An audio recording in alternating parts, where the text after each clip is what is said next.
जनता फक्त आव्हाड किंवा पडळकर यांनाच नाही तर आपल्याला देखील शिव्या देते, सगळेच आमदार माजलेत असं बोललं जातंय। विधान भवनातील हाणामारीवरून मुख्यमंत्री देवेंद्र फडणवीस संतापले।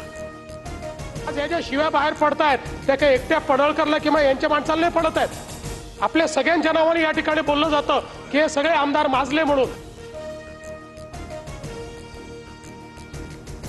अधिवेशन काळामध्ये फक्त आमदार स्वीय सहाय्यक आणि अधिकाऱ्यांनाच प्रवेश, मंत्र्यांनाही बैठका घेण्यास बंदी। हाणामारीच्या प्रकारानंतर विधानसभा अध्यक्षांचा मोठा निर्णय, प्रकरण विशेषाधिकार समितीकडे वर्ग। विधान भवनामध्ये हाणामारी करणं, आव्हाड आणि पडळकर यांच्या कार्यकर्त्यांना भोवलं। आरोपी नितीन देशमुख आणि ऋषिकेश टकलेला सोमवारपर्यंत पोलीस कोठडी, दोघेही सराईत गुन्हेगार असल्याची पोलिसांची माहिती।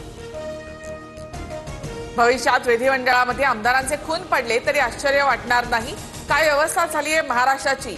विधान भवनातील राड्या प्रकरणी राज ठाकरे यांची संतप्त प्रतिक्रिया।